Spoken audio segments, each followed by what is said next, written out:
ఈరోజు దాడులు ప్రోత్సహించి చంద్రబాబు నాయుడు గారు అదేవిధంగా లోకేష్ గారు కూడా పైశాచిక ఆనందం పొందుతూ ఉన్నారు. నిన్న వినుకొండలో నడి రోడ్లో చేతులు నరికేసి వైఎస్ఆర్సీపీ లీడర్ని చంపేయడం జరిగింది. అదేవిధంగా ఇప్పటికే చాలా మర్డర్లు జరిగాయి, చాలా చోట్ల గొడవలు జరుగుతున్నాయి. పుంగునూరు నియోజకవర్గంలో రాజకీయంగా అక్కసు పట్టలేక రాజకీయ కక్షతో ప్రశాంతంగా ఉన్న పుంగునూరు నియోజకవర్గంలో కార్యకర్తల ఇల్లులు నేలమట్టం చేశారు, ఆస్తులు ధ్వంసం చేశారు, ప్రభుత్వ ఆస్తులు డ్యామేజ్ చేశారు, ఎంతమందినో గాయపరిచారు. అదేవిధంగా ఒక ప్రజాప్రతినిధిగా ఎంపీగా ఇక్కడ ప్రశాంతమైన పుంగునూరులో ఈరోజు ప్రజల దగ్గరకు వస్తే కావాలని అడ్డుకొని కావాలనే గొడవలు చేస్తూ ఈరోజు మారణాయుధాలతో రాళ్లతో అదేవిధంగా ఇంటిపైకి మన గౌరవ పెద్దలు రెడ్డప్ప గారి ఇంటికి వస్తే ఈరోజు ఇంటిపైకి వందలాది మంది వచ్చి దాడులు చేసి ఈరోజు అటాక్ చేశారు. ఇంకా కూడా ఈరోజు ఈ ప్రెస్ మీట్ జరుగుతూ ఉన్నప్పుడు కూడా ఈరోజు ఇంకా కూడా దాడులు జరుగుతున్నాయి. మీరందరూ కూడా విజువల్స్ తీసుకోవచ్చు. ఈరోజు బళ్ళన్నీ కూడా ఏ విధంగా చేశారు, ఎన్ని రాళ్లు తీసుకొచ్చారు, ఏ విధంగా ఆయుధాలతో ఇది చేశారు, చుట్టుపక్కల అందరూ కూడా ఉన్నారు. ఇవన్నీ కూడా చంద్రబాబు లోకేష్ ప్రోద్బలంతోనే ఇవన్నీ కూడా జరుగుతున్నాయని చెప్పి కూడా నేను తెలియజేస్తా ఉన్నాను. అధికారం ఎప్పుడు శాశ్వతం కాదు, కానీ ఇది మంచి ఒరోడి కాదు.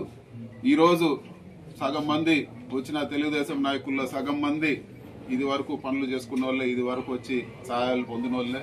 వీళ్ళందరూ కూడా ఈరోజు చంద్రబాబు నాయుడు లోకేష్ డైరెక్షన్ లో ఈరోజు ఇవన్నీ కూడా ఈ దాడులన్నీ కూడా చేస్తా ఉన్నారు. ఇవన్నీ కూడా ఒక పైశాచిక ఆనందం పొందేదానికే ఇవన్నీ దాడులు కూడా రాజకీయ కక్షతో చేస్తున్నారని చెప్పి కూడా నేను తెలియజేస్తా ఉన్నాను.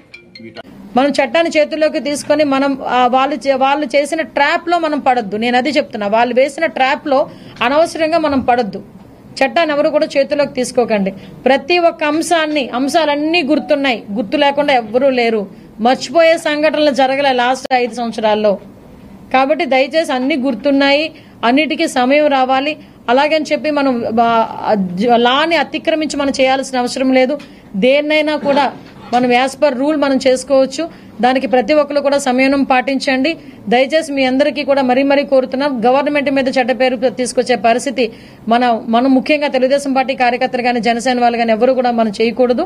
At the same time YSRCP వాళ్ళకి కూడా ఒకటే చెప్తున్నా, మీ లాభాపేక్ష గురించో మీ రాజకీయ ఉనికి గురించో కామన్ పీపుల్ ని ఇబ్బంది పెట్టొద్దు అని మాత్రం నేను మీ అందరినీ కూడా విజ్ఞప్తి చేస్తున్నాను. నేను సారీ పక్కన చెప్పండి.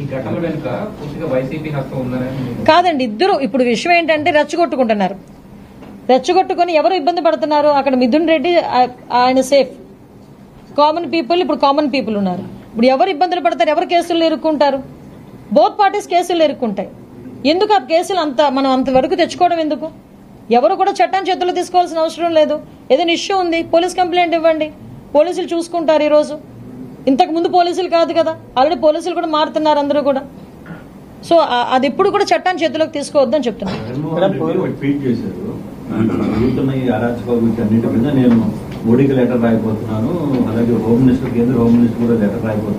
ఆ లెటర్స్ రాస్తూ కూడా ఈ 5 సంవత్సరాల్లో వాళ్ళ బాబాయ్ హత్య గురించి, సునీత గారి పోరాటం గురించి, అట్ ద సేమ్ టైం మన డాక్టర్ సుధాకర్ గారి హత్య గురించి, జడ్జి రామకృష్ణ గారి మీద అఘాయిత్యాల గురించి, ఇంకా పుస్తకాలు రాయొచ్చండి. వాటన్నిటి మీద కూడా ఒక నివేదిక ఇవ్వమనండి.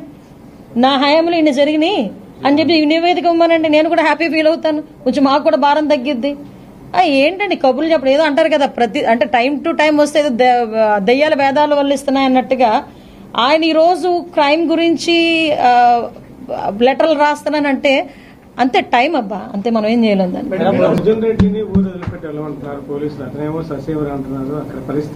అంటే దాన్ని బట్టి అర్థమవుతుంది కదా, ఆయనే కావాలని కూర్చొని రెచ్చగొట్టుకుంటున్నాడా ఏంటి? ఏమో ఇప్పుడు అక్కడ సిచ్యువేషన్ ఇబ్బంది కలుగుతుంది అనుకునేటప్పుడు కదలాలి కదా. సో ఇదేం లేదు రండి, అన్ని క్లియర్ అవుతాయి. ఇబ్బంది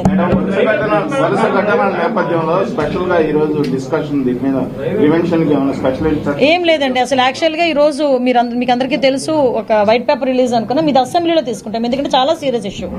ఎందుకంటే last time law and order విషయంలో కంప్లీట్ గా ఫెయిల్ అయింది గవర్నమెంట్. స్పెషల్ డ్రైవ్ మేము కమిటీ ఏర్పాటు చేసుకుంటున్నాము. రోజు మీరు అన్నది కరెక్టే, ఎక్కడో అక్కడ మీరు అదే చెప్తున్నా. మనం కూడా ఇక్కడ సిచ్యువేషన్స్ ఎలా ఉన్నాయంటే, చిన్న పిల్లల మీద అత్యాచారాలు అనేసరికి అసలు ఎట్టి పరిస్థితిలోని టాలరేట్ చేయకూడదు.